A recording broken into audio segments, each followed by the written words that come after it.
Now student, next class में आपका हुआ था कैरेक्टरिस्टिक ऑफ केमिकल रिएक्शन, ठीक है, जिसमें गैस के बारे में बताया गया था इवोल्व। दूसरा जो है कैरेक्टरिस्टिक है चेंज इन कलर, राइट। दूसरा कैरेक्टरिस्टिक क्या है केमिकल रिएक्शन का? पहला जो है केमिकल रिएक्शन का कैरेक्टरिस्टिक बता दिया गया था।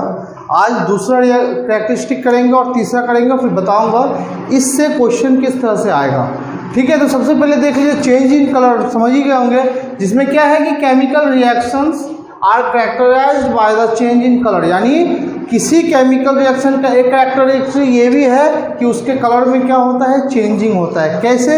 एग्जाम्पल देखिए, when a few piece of iron, जब कुछ आयरन के छोटे टुकड़े को dropped into the blue colour copper sulphate, ये है कॉपर सल्फेट CuSO4, जब किसी कॉपर सल्फेट, एक्वा मतलब सॉल्यूशन है, ठीक है, जब हम आयरन के छोटे पीसेस को कॉपर सल्फेट में जो कि ब्लू कलर का है उसमें अगर ड्रॉप करते हैं सॉल्यूशन में, तो क्या होता है, blue colour of the solution fade and turn into light green. ये कलर जो है ब्लू कलर किस में चेंज हो जाता है, लाइट ग्रीन कलर में, ठीक है। किसके कारण? Due to the formation of ferrous sulphate FeSO4। अब यहाँ से क्वेश्चन ऐसा बन सकता है, what is the main reason when we drop some piece of iron into blue color of copper sulfate, it turn into green. What is the main reason? तो reason क्या है? Due to the formation of ferrous sulphate. इस तरह से भी question पूछ सकता है, या ऐसे पूछ सकता है question, what happen when we drop the some small pieces of iron into blue colour of copper sulphate. तो आपको बोलना पड़ेगा it turn into green solution of किसका, फेरस सल्फेट। तो क्वेश्चन को किस तरह से भी घुमा के पूछ सकता है, इसलिए हम लोग कंसेप्ट कर रहे हैं इससे। अब इसी से देखिए 3-4 क्वेश्चन बन गया, ठीक है। तो किस तरह से क्वेश्चन पूछेगा वो मैंने 2 बता दिया, और भी बताऊंगा। तो चेंज इन कलर का एग्जाम्पल नंबर 1 ये है, एग्जाम्पल नंबर 2 बता रहा हूँ। Okay, now see the example number 2 कि how change in colour in the chemical reaction. Concentrated sulfuric acid, concentrated sulfuric acid is added to the piece of copper। तो solution कैसा बनता है, ब्लू कलर का copper sulphate का जो solution, यानी copper को कॉन्सेंट्रेटेड सल्फ्यूरिक एसिड में जब डालते हैं तो जो रिएक्शन होता है उसमें जो कॉपर सल्फेट बनता है वो कैसा बनता है, ब्लू कलर का। यानी देख, इससे ये प्रूफ होता है कि केमिकल रिएक्शन में कलर भी चेंज होता है। तो अगर चेंज इन कलर से पूछता है एग्जाम्पल, 2 एग्जाम्पल पूछता है तो दोनों लिख दीजिएगा, और कोई एक एग्जाम्पल पूछता है तो आपको जो भी है कोई एक एग्जाम्पल लिख दीजिएगा, ठीक है। इससे क्वेश्चन सब आते हैं, मैं बताऊंगा कैसे आते हैं, ठीक है। नेक्स्ट कैरेक्टरिस्टिक देखते हैं हम लोग। Now students see the formation of precipitate. Chemical reaction का एक कैरेक्टरिस्टिक क्या है, formation of precipitate. Chemical reaction में प्रेसिपिटेट का भी फॉर्मेशन होता है। कैसे? देखिए, और chemical reaction are characterised by the formation of insoluble solid substance called precipitate. अगर कोई आपको डायरेक्ट डेफिनेशन पूछता है, डिफाइन प्रेसिपिटेट, तो यही लिख देंगे, राइट। देखिए इसका एग्जाम्पल देखिए कैसे, when the solution of silver silver nitrate is added to the solution of sodium chloride। जब सिल्वर नाइट्रेट का क्या होता है, AgNO3, और सोडियम क्लोराइड NaCl, ये सब याद रखिएगा, ठीक है। जब सिल्वर नाइट्रेट यानी AgNO3 sodium chloride AgCl solution, ये दोनों एक्वा सॉल्यूशन है, ऐड किया जाता है या मिलाया जाता है, रिएक्ट किया जाता है, जो बोलिए, तो सिल्वर क्लोराइड बनता है, ठीक है। वो कैसा होता है, वाइट। कैसा होता है, वाइट इनसॉल्युबल सब्सटेंस बनता है, प्रेसिपिटेट, ठीक है।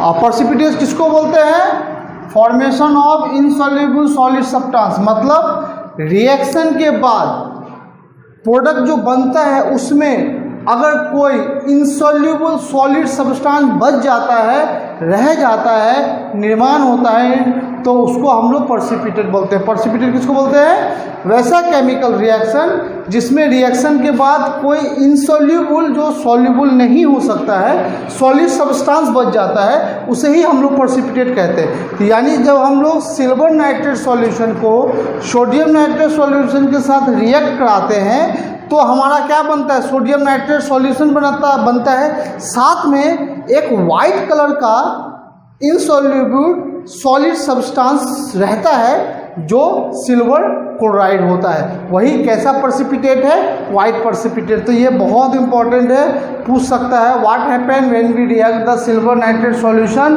To the sodium chloride solution. तो बोलना पड़ेगा a white precipitate silver chloride form and solution of sodium nitrate also form. या कभी कभी क्या करेगा, ये रिएक्शन दे देगा, ये रिएक्शन दे देगा, एरो दे देगा, यहाँ पे डैश दे देगा और ये रिएक्शन दे देगा। अब ये डैश में क्या होगा? तो अगर आपको ये रिएक्शन याद होगा तभी तो भरेंगे। कभी कभी AgNO3 लिख देगा, कभी कभी AgNO3 नहीं लिख के सीधे बोलेगा silver nitrate solution. When silver nitrate solution react with sodium chloride. तो आपको अगर सोडियम क्लोराइड का फॉर्मूला पता होगा, सिल्वर नाइट्रेट का फॉर्मूला पता होगा, तभी तो आप एग्जाम में बनाएंगे। यही सब कारण है जिससे एग्जाम में नंबर कम आता है। क्योंकि देखिए मैं ये दोनों लिख रहा हूँ, इसका कोई कारण है, आपको ये दोनों याद करना है, सिल्वर नाइट्रेट और इसका फॉर्मूला AgNO3, ये दोनों ही नाम याद रखना है। एग्जाम में कभी AgNO3 दे देगा, कभी सिल्वर नाइट्रेट दे देगा। इसलिए मैं जितना भी रिएक्शन कराता हूँ सब में मैं उसका नाम भी लिखता हूँ और उसका फॉर्मूला भी लिखता हूँ। तो आपको दोनों ही याद करना है, ठीक है। तो फॉर्मेशन ऑफ प्रेसिपिटेट भी एक तरह का कैरेक्टरिस्टिक है, ठीक है, केमिकल रिएक्शन का। अब हम लोग नेक्स्ट कैरेक्टरिस्टिक पढ़ते हैं। नाउ सी द सेकेंड, ठीक है। एक और एग्जांपल देख लेते हैं इसी का। एक और एग्जांपल है फॉर्मेशन ऑफ प्रेसिपिटेट का। When ferrous sulphate, ferrous ferric, मैंने बताया था ना, फेरस Fe का 2 वैलेंसी होता है, फेरस फेरिक, ठीक है। तो यहाँ पे FeSO4 क्यों हुआ? क्योंकि Fe का भी क्या होता है, फेरस है 2, सल्फर का भी 2, सल्फेट का भी 2, तो ये कट गया, एक कट गया, तो इसलिए FeSO4 हुआ। लेकिन यहाँ पे FeOH2 क्यों हुआ? क्योंकि Fe का वैलेंसी 1 होता है और OH का जो होता है ये 2, तो सॉरी ये OH का वैलेंसी 1 होता है और इसका 2 होता है, तो क्रॉस मल्टीप्लिकेशन हुआ, इसलिए हो गया ये FeOH का होल ट्वाइस, ठीक है। ये मैंने बताया है आपको, ठीक है। तो देखिए when ferrous sulphate solution is added to sodium hydroxide solution, यानी जब फेरस सल्फेट सॉल्यूशन को सोडियम हाइड्रोक्साइड के साथ रिएक्ट करते हैं तो क्या कैसा प्रेसिपिटेट बनता है? Green, dirty green precipitate. यानी ग्रीन तो होता है बट डर्टी ग्रीन होता है, ठीक है, डर्टी कलर का ग्रीन होता है। तो वैसे को फेरस हाइड्रोक्साइड बनता है, साथ में सोडियम सल्फेट बनता है। यानी जब फेरस सल्फेट को सोडियम हाइड्रोक्साइड के साथ रिएक्ट कराते हैं तो फेरस हाइड्रोक्साइड बनता है, जो कि एक प्रेसिपिटेट है। कैसा प्रेसिपिटेट है?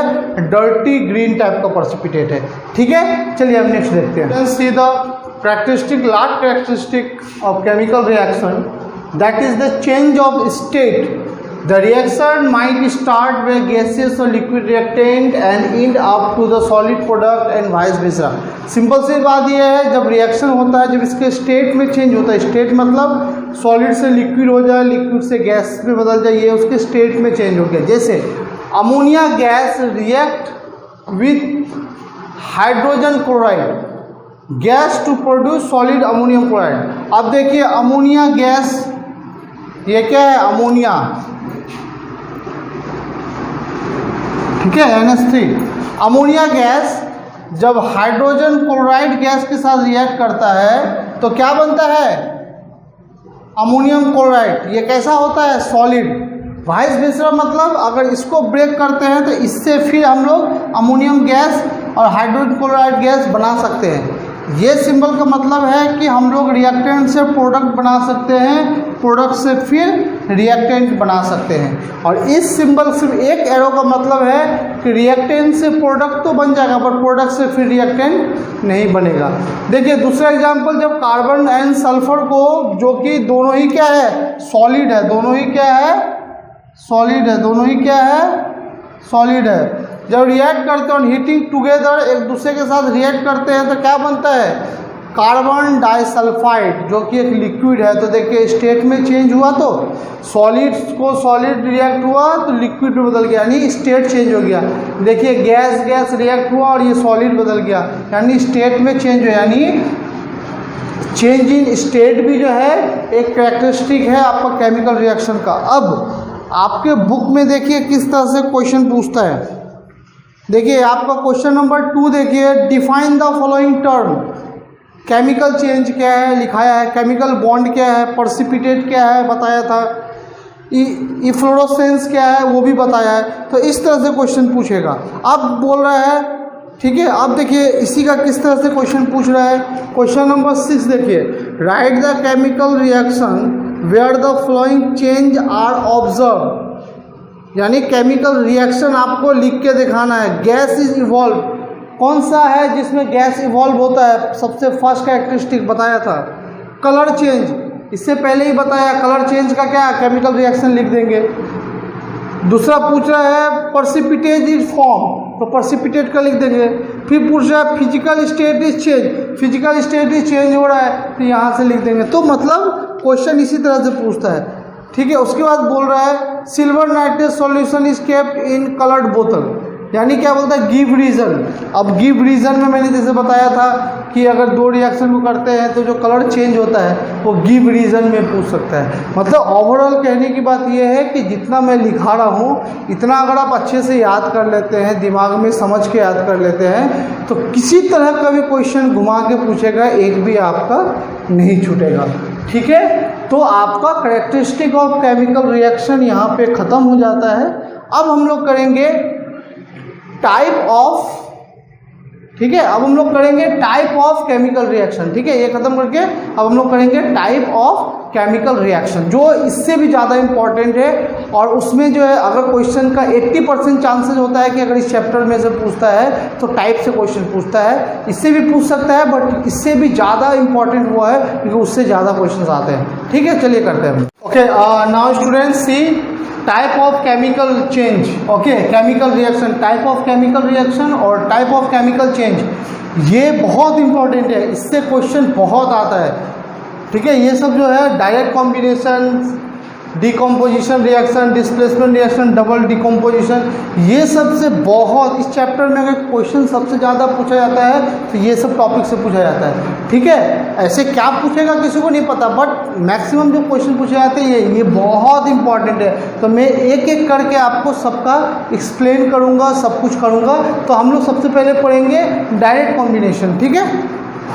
Okay, now see the student, direct combination reaction, ठीक है। डायरेक्ट कॉम्बिनेशन नाम से ही पता चलता है, कॉम्बिनेशन, डायरेक्ट कॉम्बिनेशन, कॉम्बिनेशन मतलब मिलना, ठीक है। जब दो चीज़ मिलते हैं तो कॉम्बाइंड बोलते हैं ना। तो रिएक्शन क्या है, और रिएक्शन इन विच 2 और मोर सब्सटेंस कम्बिन्स टुगेदर, 2 या 2 से ज़्यादा जब सब्सटेंस एक दूसरे से कंबाइन करते हैं, मिलते हैं, टू फॉर्म बनाते हैं, और सिंगल सब्सटेंस, एक सिंगल सब्सटेंस बनाते हैं, जिसको हम लोग कहते हैं कॉम्बिनेशन रिएक्शन, ठीक। सिंपल सा देखिए, मान लीजिए कोई एक सब्सटेंस है, कोई एक है, वो ए है, अगर बी से रिएक्ट करता है तो सिंपल ए बी कॉम्बिन हो जाता है, मतलब कुछ एक्स्ट्रा कुछ भी कुछ नहीं होता है। एक केमिकल दूसरे से रिएक्ट करता है, दोनों मिलके एक नया बना देता है, बस इसके साथ और कुछ नहीं बनता, इसी को कॉम्बिनेशन रिएक्शन बोलते हैं। आप रिएक्शन देख के भी पहचान सकते हैं। मैं कुछ भी एग्जांपल बताता हूँ, ये बहुत इंपॉर्टेंट है। स्टूडेंट, डायरेक्ट कॉम्बिनेशन रिएक्शन का एग्जाम्पल देखिए, इसमें बहुत सारे एग्जाम्पल आते हैं जिसमें 2 एलिमेंट रिएक्ट हो रहा है, एक में एक एलिमेंट, एक कंपाउंड रिएक्ट हो रहा है, तो मैं बताऊंगा सारा। देखिए ये एग्जांपल कैसा, ये कैसा डायरेक्ट कॉम्बिनेशन रिएक्शन है, जिसमें 2 element, when 2 element combines to form a compound. ये एक ऐसा एग्जांपल है डायरेक्ट कॉम्बिनेशन रिएक्शन का जिसमें 2 एलिमेंट रिएक्ट करके एक नया कंपाउंड बना रहे हैं। जैसे कार्बन को जब बर्न किया जाता है ऑक्सीजन से, कार्बन भी एक एलिमेंट है, ऑक्सीजन भी एक एलिमेंट है, जब उसको बर्न किया जाता है तो एक कंपाउंड बनाता है CO2। उसी तरह से जब आयरन भी एक एलिमेंट है, सल्फर भी एक एलिमेंट है, जब आयरन को और सल्फर के बीच में रिएक्शन होता है तो वो बनाता है आयरन 2 सल्फाइड। ठीक है, तो ये कंपाउंड बनाता है, यानी डायरेक्ट कॉम्बिनेशन रिएक्शन का एग्जाम्पल कौन हो गया, जिसमें दो एलिमेंट रिएक्ट करके एक कंपाउंड बनाते हैं, वो भी हमारा डायरेक्ट कॉम्बिनेशन का एग्जाम्पल हो गया। अब नेक्स्ट एग्जाम्पल देखिए। Okay, now students see the next type of example of direct combination. अब कैसे पहचानिए किसी रिएक्शन को कि ये डायरेक्ट कॉम्बिनेशन है कि नहीं, क्योंकि एग्जाम में जो है रिएक्शन को पहचानने के लिए ही देगा, या तो डायरेक्ट बोल देगा राइट सम एग्जाम्पल और right the reaction of direct combination, या ऐसा रिएक्शन दे देगा और बोलेगा पहचानिए कि ये डायरेक्ट कॉम्बिनेशन रिएक्शन है कि नहीं। तो पहला देखा हमने कि दो एलिमेंट को रिएक्ट करके जब कंपाउंड बनाते हैं तो वो एग्जाम्पल जो है डायरेक्ट कॉम्बिनेशन का होता है। अब देखिए, जब एक element and a compound combines to give the new compound, देखिए यहाँ पे कॉम्बिन्स हो रहा है, बार बार देखिए डायरेक्ट कॉम्बिनेशन, नाम से ही पता चला कॉम्बिनेशन मतलब दो चीज़ मिल के एक हो जा रहा है, ये एक चीज़ मिल के एक हो जा रहा है। ठीक है, उसी कॉम्बिनेशन। अब देखिए, जब एक एलिमेंट एक कंपाउंड से, यानी एक एलिमेंट एक कंपाउंड से कॉम्बिन्स होकर न्यू कंपाउंड बनाता है तो वो भी एक तरह का डायरेक्ट कॉम्बिनेशन हुआ। कैसे, जैसे कार्बन मोनोऑक्साइड ये एक कंपाउंड है, बट ऑक्सीजन ये क्या है, एलिमेंट है। तो जब कार्बन मोनोऑक्साइड कंपाउंड एलिमेंट के साथ रिएक्ट करता है यानी कॉम्बिन्स होता है और कार्बन डाइऑक्साइड गैस यानी एक नया कंपाउंड बनाता है तो उसको भी हम लोग डायरेक्ट कॉम्बिनेशन रिएक्शन बोलते हैं। नेक्स्ट एग्जाम्पल देखिए, sulphur dioxide. Sulphur dioxide SO2 एक कंपाउंड है एंड ऑक्सीजन एक एलिमेंट है। जब कंपाउंड एलिमेंट के साथ कॉम्बिन्स होता है और एक न्यू कंपाउंड बनाता है सल्फर ट्राइऑक्साइड, तो इसको भी हम लोग डायरेक्ट कॉम्बिनेशन रिएक्शन बोलते हैं। यानी देख लिया हमने, जब एक एलिमेंट दूसरे एलिमेंट से कॉम्बिन्स करके कंपाउंड बनाता है तो वो भी डायरेक्ट कॉम्बिनेशन रिएक्शन हुआ। जब एक एलिमेंट दूसरे कंपाउंड से रिएक्ट करके कंपाउंड बनाता है वो भी डायरेक्ट कॉम्बिनेशन रिएक्शन है। इसमें और भी कुछ है वो मैं बताता हूँ। Okay, third number example of direct combination, because direct combination is very important according to the direct combination is very important according to your exam, because from the direct combination or from the type of chemical reaction lots of questions are come in your exam। तो देखिए तीसरा क्या है, to और more compound. पहला था दो element react कॉम्बिन्स करता है तो एक कंपाउंड बनाता है। दूसरा था कि एक एलिमेंट एक कंपाउंड रिएक्ट कर कॉम्बिन्स करके कंपाउंड बनाता है। तीसरा किस टाइप को भी डायरेक्ट कॉम्बिनेशन बोलेंगे, जिसमें दो या दो से ज़्यादा कंपाउंड ही कॉम्बिन्स करता है और एक सिंगल प्रोडक्ट बनाता है, उसको भी हम लोग डायरेक्ट कॉम्बिनेशन रिएक्शन बोलेंगे। देखिए जैसे अमोनिया एंड हाइड्रोजन क्लोराइड, ये भी एक कंपाउंड है, ये भी एक कंपाउंड है। जब अमोनिया हाइड्रोजन क्लोराइड के साथ कॉम्बिन्स करता है तो बनाता है क्या है, अमोनियम क्लोराइड। क्या बनाता है, अमोनियम क्लोराइड। याद रखिए NH4Cl को अमोनियम क्लोराइड बोलते हैं। तो ये एक नया बना, यानी दो कंपाउंड मिलकर एक नया कंपाउंड बनाया, तो ये भी एक डायरेक्ट कॉम्बिनेशन है। नेक्स्ट देखिए कैल्शियम ऑक्साइड, इसका याद रखिएगा, कैल्शियम ऑक्साइड क्विकलाइम जिसका फॉर्मूला होता है CaO।